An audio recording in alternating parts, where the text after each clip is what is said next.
ถ้าไปมากราบสบายดีแล้วก็สวัสดีทุกคนที่กำลังติดตามมักโซมเรายินดีต้อนรับสู่ซองอาคาน้อยวันนี้เรามีโอกาสดีๆนะเวลาบ้างๆแล้วก็หาหนังสือเก่าๆของค่อยนี่แหละเอาออกมาค้นเบื้องแล้วก็จะถือโอกาสนี่เราเรื่องเราเพราะว่าทราบของเราเนาะเราสงครามกันเมืองที่เกิดขึ้นเมื่อประมาณ50 ปี40 ปีที่แล้วเนาะเอาซิโบย้อนกลับไปไกลๆเนาะซิย้อนกลับไปได้ตอนมีฝรั่งเศสเข้ามามีอเมริกาเข้ามาเกิดสงครามกันเมืองในลาวนะคือหลายๆคนอาจจะบูฮู้ว่าในเมื่อก่อนเนาะย้อนกลับไปตั้งแต่ปีคศ1975ลงไปเนาะประเทศลาวปกครองโดยประเทศแบบราชาธิปไตยก็คือมีเจ้าชีวิตปกครองเนาะมีเจ้าชีวิตเป็นประมุขนะแต่ว่ามาถึงปีคศ1975เนาะเดือนธันวาแล้วก็ประเทศลาวเขาก็ได้ทำกันเปลี่ยนระบบการปกครองคือจากระบบราชามาเป็นระบบสังคมนิยมก็คือคอมมิวนิสต์นี่เองมาเป็นประเทศสาธารณรัฐประชาธิปไตยประชาชนลาวเนาะถ้าเป็นคนลาวหลายคนอาจจะรู้จักอยู่แล้วแต่ว่าเผื่อคนที่บ่รู้จักโดยเฉพาะพี่น้องคนไทยหรือว่าคนที่ฟังภาษาไทยภาษาลาวรู้เรื่องกันเนาะได้ฟังกันแล้วเปลี่ยนมาเป็นระบบเนาะสังคมนิยมหรือว่าคอมมิวนิสต์ง่ายๆคือเขาถ้าจะเว้ากลับไปเรื่องประวัติศาสตร์แบบนี้เนาะต้องเว้าถึงผู้นี้2คนนี้เนาะผู้นี้ก่อนนี่คือเจเนอเรลวองเงินซับหรือว่าได้เตืองวองเงินซับเป็นแปลว่านายพลวองเงินซับเนาะเป็นนายพลในทหารสั้นดีของเวียดนามในเมื่อก่อนเนาะก็คือเป็นผู้นี้เองที่สามารถที่ได้ประเทศฝรั่งเศสนะที่เข้ามาลาในนิคมอยู่แลมิดูจินเนาะปาราไซก็คือผู้นี้แหละถ้าผู้ใดได้อ่านเรื่องประวัติศาสตร์ในบันฮอบดินเวนฟูเนาะบันฮอบดินเวนฟูปีคศ1954นะมันผู้นี้เป็นผู้นำพาเนาะสามารถตีฝรั่งเศสปาราไซเนาะแล้วก็เป็นครั้งแรกของประเทศฝรั่งเศสที่ปาราไซให้ประเทศอาณานิคมตัวเองนะจนแบบน่าอับอายเลยทีเดียวนี่เลยเนาะแล้วก็ผู้นี้เป็นมือขวาของผู้นี้อีกที่นึงอันนี้คือประธานโฮจิมินห์เนาะประธานโฮจิมินห์คือประธานประเทศคนแรกของประเทศเวียดนามแล้วก็ผู้ที่เผยแผ่ลัทธิมาร์กเลนินหรือว่าคอมมิวนิสต์นี่แหละเข้ามาสู่ในแหลมอินโดจีนคือค่อยเว้านี่เพราะว่าประวัติศาสตร์เราต้องเกี่ยวพันกับ2คนนี้เนาะเพราะว่าอันนี้แหละผู้เผยแผ่มาถึงและมีผลกระทบมาถึงแบบอันนั้นนะระบบการปกครองกันเมืองของเราถึงปัจจุบันเนาะมาจากนี่เนาะผู้ชายคนนี้เนาะผู้ชายคนนี้คือประธานโฮจิมินห์แล้วก็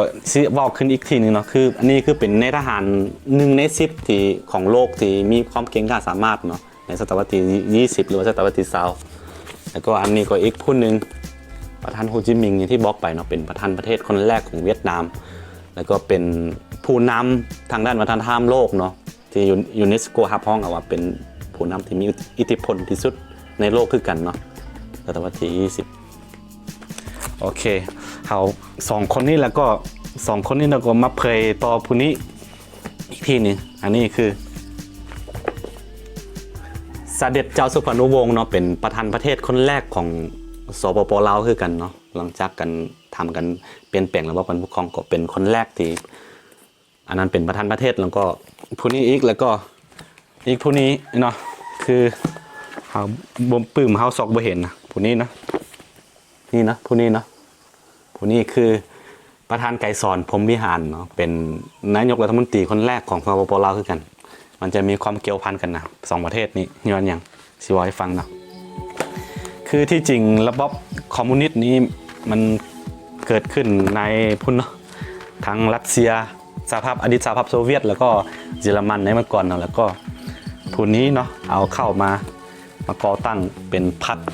คอมมิวนิสต์นะคอมมิวนิสต์จีนอยู่ประเทศจีนเนาะในปีคศ1930แล้วก็แพ้ขยายเข้ามาในลาวในกัมพูชาแต่ว่ากัมพูชาก็บ่ได้ตกเป็นนั้นเนาะเป็นลาวเนาะลาวเดินประเทศลาวนี่เดินไปตามของระบบสังคมนิยมเนาะก็คือผู้นี้เป็นผู้เผยแผ่มาผู้นี้แล้วก็อย่างที่บอกไปเนาะผู้นี้มาขยายต่อในลาวย้อนยังอันที่จริงเพิ่นเป็นเสื้อเจ้าเนาะเป็นเสื้อเจ้าวังหน้าลูกของเจ้าอุปราชบุญคงนะเสด็จเจ้าสุพรรณวงศ์นี่นะแต่ว่าเพิ่นก็สาระแบบเป็นอย่างว่าฐานะดอนซักของตัวเองนะไปเป็นประชาชนธรรมดาไปอยู่ในถ้ำในอย่างเนาะเพื่อเอาแนวคิดนี่แหละมาเผยแผ่ให้ประชาชนเนาะทำกันต่อสู้กับฝรั่งเศสอเมริกาเนาะ มื่อกี้ว่าถึงฝรั่งเศสปีคศ1954แล้วก็หลังจากที่ปีคศ1954แล้วก็เราประเทศลาวก็ตกเป็นเครื่องมือแบบสงครามกันเมืองนะระหว่างมหาอำนาจระหว่างสหรัฐอเมริกากับอดีตสหภาพโซเวียตเนาะแบบสงครามกันเมืองนะแล้วก็อันนี้ก็แบบแตกเป็นพรรคเป็นฝ่ายหลายๆฝ่ายนะอันนี้ก็ไปตามนี่แหละโฮจิมินห์เป็นคอมมิวนิสต์จีนเนาะแต่ในท้ายที่สุดก็อันนั้นเนาะคอมมิวนิสต์เป็นฝ่ายชนะเนาะเรื่องประวัติศาสตร์นี่มันถ้าผู้ใดชนะก็เป็นอันนั้นนะถ้าผู้ใดแพ้ก็เป็นศัตรูเนาะเรื่องอันนี้เขาแต่ว่าเขาแบบอ่านหลายๆด้านเนาะที่จริงบ่ได้มักแบบแนวคิดแบบนี้เด้แต่ว่าค่อยมักบ่ได้มักแนวคิดอันนี้ดอกสำหรับตัวค่อยนะแต่ว่ามักแบบวิธีการเนาะวิธีการของเขานะเฮ็ดจังได๋จึงสามารถแบบเอาชนะได้นะเอาง่ายๆเมื่อก่อน น่าจะเป็นกบฏเนาะเพราะว่าเมื่อก่อนนี้ประเทศลาวก็เป็นมีประเทศเป็นมีแบบรัฐบาลอยู่แล้วนะรัฐบาลของราชอาณาจักรลาวเนาะแต่ว่าจุดนี้เขาไปอยู่ที่แขวงหัวพันปัจจุบันเนาะถ้ำเลียงทรายอยู่ในถ้ำอยู่ในห้วยในถ้ำแล้วก็มีเวียดนามหนุนหลังนี่แหละ2คนนี้หนุนหลังแล้วก็มีโซเวียตหนุนหลังเนาะต่อสู้กับไฟอันรัฐบาลราชอาณาจักรลาวเนาะในที่สุดมาถึงปีคศ1975ก็สามารถเอาชนะจุดนี้เอาชนะเนาะอันนี้ครับบ่ได้เกี่ยวกับการเมืองเป็นอย่างนั้นแต่ว่าเราสิ่งที่เราได้เรียนรู้มานะเพราะว่าให้ทุกคนได้ฟังกันคือแต่ว่าที่จริงผู้นี้มีบทบาทสำคัญที่สุดในทุกบัตรเก่าในประวัติศาสตร์หน้าไม้ของเราแต่ว่ามาถึงปัจจุบันนี้เอาตามความจริงเลยโบข่อยมีบทบาทเท่าไหร่ในธนบัตรเป็นอย่างก็จะเห็นผู้นี้หลายกว่าผู้นี้เนาะเสียให้เบิ้งได้ตัวนี้ผู้นี้เนาะประธานเกษรพงษ์วิหารเนาะในธนบัตร 2,000 50,000 10,000 ใบแสนเป็นอย่างจะเห็นผู้นี้ย้อนยังจึงบ่มีผู้นี้อันนี้ก็เป็นข้อถกเถียงหลายเนาะเป็นยังจึงบ่ใส่รูปผู้นี้ทั้งที่เป็นประธานประเทศคนแรกของสปป.ลาวแล้วก็เป็นผู้นำพาประชาชนนะปลดแอกจากการปกครองของจักรพรรดิอเมริกาบ่ฝรั่งเศสบ่หลายคนมีการหางเสียงเนาะแต่ว่าตามสันนิษฐานแล้วว่าตามเบิ่งภาพรวมแล้วก็น่าจะเป็นเพราะว่าเพิ่นมีเสื้อเจ้าเนาะคือต้นกำเนิดของเพิ่นเป็นเสื้อเจ้าแล้วก็เลยว่าบ่นั้นเขาก็เลยว่าบ่ยกสูงขึ้นเท่าใดตามที่เบิ่งเนาะอันนี้ก็เป็นสันนิษฐานของค่อยซื่อๆแล้วก็ผู้นี้ย้อนหยังเพิ่นจึงอันนั้นเนาะเป็นจึงมีบทบาทที่จริงเนี่ยเป็นรุ่นน้องหลายปีอันนี้เกิดปีคศ1907อันนี้เกิดคศ1920เนาะเป็นสาวเนาะหรือว่า20เป็นรุ่นลูกรุ่นหลานนั่นนะแต่ว่าผู้นี้มามีบทบาทแล้วก็เสียชีวิตก่อนผู้นี้อีกเนาะผู้นี้เนาะเป็นรุ่นน้องแต่ว่าเสียชีวิตก่อนอีกในปัจจุบันย้อนยังจึงแบบเขายกส่งแบบบทบาทเป็นอย่างในลาวคือตามแบบได้ไปอ่านประวัติหลายๆฉบับเนาะของเวียดนามได้ของลาวได้เบิ่งแล้วเพิ่นเป็นลูกซอดเนาะเป็นลูกซอดเวียดนามเนาะนี่เนาะพอเพิ่นเป็นเวียดนามนะแล้วก็ผู้นี้ก็เป็นอย่างจริงจังๆเนาะลืมบอกคือเพิ่นมีภรรยาแล้วแฟนของเพิ่นเป็นคนเวียดนามเนาะเหมือนที่กินนำหรือว่าป่าเวียงคำที่เปลี่ยนมาเป็นชื่อลาวเนาะเมียของเพิ่นแล้วภรรยาของเพิ่นเป็นเวียดนามแล้วก็2คนนี้ก็เอาจริงจังๆเอาแนวคิดของ2คนนี้มาเผยแพร่อีกทีนึงเนาะประมาณนี้อันนี้บ่ได้เป็นการวิจารณ์เป็นอย่างแบบเราก็ว่าซาให้ทุกคนได้ฟังกันนะประมาณนี้เนาะนี่แหละมันมีความเกี่ยวพันกันแล้วก็จนมาฮอดปัจจุบันนี่ก็แล้วแต่แนวคิดจำพวกนี้เนาะยังตกขังในเราอยู่ที่ใส่ในทุกมื้อนี้ก็ใส่นี่แหละแนวคิดมาจากนี้ที่จริงอันนี้ปื้มอันนี้เป็นปื้มความทรงจำของสมัยเรียนเนาะแต่ว่ามันมีรูปก็เลยว่าให้เบิ่งซื่อๆแต่ประมาณนี้แหละเนาะทุกคนเนาะนี่จำพวกนี้ก็คือแต่ละทานนี้ก็มีบทบาทสำคัญที่ในเมื่อก่อนเนาะคือทุกมื้อนี้เพิ่นเสียชีวิตไปแล้วแต่ว่าซื้อเสียงของเพิ่นก็มาตั้งเป็นชื่อเมืองอย่างเช่นว่านครโฮจิมินห์เนาะเมื่อก่อนเป็นไซงอนเนาะนครไซงอนแต่ว่าเปลี่ยนมาเป็นนครโฮจิมินห์ก็มาจากชื่อผู้นี้เนาะคือเอารวมๆคือเพิ่นบ่ทันเห็นไซงอนปลดปล่อยซ้ำเนาะเมื่อก่อนเนาะคือเมื่อก่อนประเทศเวียดนามแบ่งออกเป็น2ตอนคือภาคเหนือแล้วก็ภาคใต้เนาะภาคใต้คือนี่นครหลวงอยู่ที่ไซงอนหรือว่านครโฮจิมินห์ปัจจุบันแล้วก็ภาคเหนือก็อยู่ที่ฮานอยเนาะ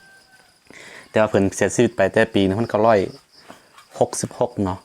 บ่ทันเห็นเพิ่นประเทศชาติปลดปล่อยสร้างเสียก่อนแล้วก็เพิ่นก็เอาชื่อของโฮจิมินห์เนี่ยไปตั้งเป็นชื่อนครเนาะนครโฮจิมินห์ถึงปัจจุบันเนาะแล้วก็ผู้นี้ก็คือกันอันนี้ก็หาเสียไปปี2011นะปี2011อายุ100 กว่าปีถึงจะเสียเนาะแล้วก็คืออันนี้ก็เสียอยู่ที่ฮานอยคือกันได้ว่าตามซื้อถนนเป็นอย่างไหนอันแขวงเดเบนฟูเนาะต่างว่าอันถนนวองเงินซับบ่มันมีเด้อันนี้คือกันแล้วก็ท่านนี้คือกันคือท่านนี้เป็นคนลาวเนาะอันนี้ก็เป็นภาษาลาวอันนี้นะสำหรับอันนี้ซับบับนี่เป็นของเวียดนามเวอร์ชันเวียดนามอันนี้กับเวียดนามเนาะ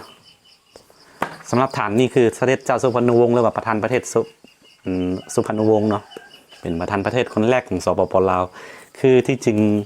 น่าจะเห็นรูปของเพิ่นอยู่ในธนบัตรแต่ว่าย้อนเหตุผลใดเฮาก็บ่จักเนาะก็บ่เห็นมีแต่ว่าอย่างน้อยเพิ่นก็มีถนนชื่อของเพิ่นเนาะถนนสุพรรณวงศ์บ่อยู่เวียงจันทน์แล้วก็มหาวิทยาลัยสุพรรณวงศ์เนาะอยู่ในนครหลวงพระบางคือนครหลวงพระบางก็เป็นบ้านเกิดเมืองนอนของทานนี้เนาะเพราะว่าเมื่อก่อนเจ้าชีวิตจะอยู่ในแขวงหลวงพระบางนะเป็นลูกเสือเจ้าเนาะเจ้าวังหน้านะลูกเจ้ามหาอุปราชบุญคงแล้วก็ไอ้น้องของเพิ่นนี่มีชื่อเสียงโด่งดังในประวัติศาสตร์นี่เนาะคือเจ้าเพชรสลัดนะเจ้าเพชรสลัดก็เป็นอ้ายของเพิ่นนี่เนาะแต่ว่าตั้งแม่ตั้งมันดาแล้วก็เจ้าสุวรรณพรหมมานายกรัฐมนตรีในราชอาณาจักรลาวเมื่อก่อนก็เป็นอ้ายของผู้นี้อีกที่นึงแต่ว่าเป็นคนละแม่พอเดียวเนาะเพราะว่าพ่อของเพิ่นมีเมีย11 คน ประมาณนี้เนาะแล้วก็อีกท่านหนึ่งคือประธานไกรสอนภูมิหารเนาะอย่างที่บอกไปเนาะอันนี้เพิ่นเป็นมีความเกี่ยวพันกับเวียดนามหลายย้อนยังว่าเพิ่นเป็นลูกศรเนาะพอเพิ่นเป็นนายแปลเป็นล่ามภาษานะเป็นล่ามภาษาฝรั่งแปลจากลาวเป็นฝรั่งบอกประมาณนี้เนาะอยู่เมื่อก่อนมาพอของเพิ่นมาเฮ็ดอยากอยู่แขวงสวรรณเขตนะแล้วก็มาเอาแม่เพิ่นเป็นผู้ไทยบ่เป็นสาวผู้ไทยนี่แหละไทยแดงบ่ก็เกิดมาเป็นผู้นี้แล้วก็เรียนจบมาจากแบ็คความหาวิทยาลัยแบ็คควาในฮานอยคือกันครับได้ไปเห็นคือกันมหาวิทยาลัยเพิ่นเรียนนะจบมาแล้วอันนี้เป็นรุ่นน้องรุ่นของสุพรรณวงศ์หลายสิว่าหลายกว่านี้ก็บ่ได้นะประมาณนี้ง่ายๆเฮาเว้าประวัติศาสตร์ขึ้นประวัติศาสตร์ก็คือประวัติศาสตร์เนาะอดีตก็คืออดีตเฮาบ่สามารถเอากลับขึ้นมาได้เฮาจงอยู่กับปัจจุบันเนาะอันใดผ่านไปก็ค่อยมันผ่านไปเฮาจะเฮ็ดในใดสร้างสาประวัติศาสตร์นะให้มันเจริญขึ้นโดยเฉพาะย้อนแบบสิเว้าอีกทีนึงย้อนสงครามกันเมืองในลาวนะปี1975เนาะมีสาวชนเผ่ามงเฮานี่หรือว่าสาวลาวหลายๆคนเนาะอพยพหลังจากที่เปลี่ยนแปลงระบบการปกครองเนาะอพยพไปที่ฝรั่งเศสอเมริกาบ่หรือว่าแคนาดาบ่หลายประเทศเนาะหรือว่าอยู่ไทยเป็นหยังเนาะออกไปหลายแสนเติบเนาะ 7-8 แสนเพิ่นละย้อนกันอันนั้นเนาะย้อนกันเปลี่ยนแปลงระบบการปกครองแล้วก็รวมกระทั่งเจ้าชีวิตเนาะก็เสียชีวิตไปอยู่ที่สวนสัมมนาเวียงซ้ายเนาะบ่ฮู้ว่าเพิ่นเสียในใดรวมทั้งเจ้าชีวิตศรีสว่างวัฒนาแล้วก็ภรรยาของเพิ่นแล้วก็ลูกชายกกของเพิ่นคือเจ้าไซวงสว่างนะก็เสียชีวิตอยู่เวียงซ้ายนะย้อนการแบบเปลี่ยนแปลงระบบการปกครองแล้วก็เอาไปสัมมนาก็ประมาณนี้นะครับอันนี้ก็เป็นเมืองลึกมันเป็นที่มาที่ไปเป็นแนวใดก็บ่ฮู้คือกันแต่ว่าเป็นเล่าแบบเรื่องย่อๆให้ได้ฟังกันทุกคนเป็นมาเล่าขึ้นเรื่องประวัติศาสตร์นะที่จริงอย่างที่บอกไปเนาะค่อยเป็นคนบ่ค่อยได้มักแบบเนื้อคิดพวกนี้บันไดแต่ว่าก็เล่าให้ฟังเนาะว่าเป็นแบบนี้นะค่อยนี่แหละทุกคนสิมาเล่าย่อๆจะให้ทุกคนได้ฟังกันแบบนี้เพราะว่ามื้อนี้ก็โอกาสดีๆแล้วก็มาค้นหนังสือเก่าๆมาเบิ่งนะมีประมาณนี้เนาะเรื่องระบบการปกครองนี่บ่มีระบบใดที่จะดีไปเลยบ่มีระบบการปกครองใดจะซั่วไปเลยเนาะคือกันเนาะข่อยบ่เคยเชื่อว่าระบบการเมืองใดจะเฮ็ดได้ค่อยมีความสุขได้นะนอกจากตัวข่อยเองนี่แหละระบบการปกครองหรือว่าระบบการเมืองใดก็คล้ายๆกันนั่นแหละบ่เว้าหลายก็หลายๆคนอาจจะฮู้ดีนะโอเคเป็นคลิปบ้านๆคันบ่ได้มักแล้วก็อย่าลืมกดไลค์กดติดตาม2อาคาน้อยเนาะเพื่อบ่ได้พลาดวิดีโอใหม่ๆจัก2อาคาน้อยแล้วไว้เจอกันใหม่ในคลิปหน้าสำหรับคลิปนี้ไปก่อนทุกคนสบายดีกึกๆกักๆ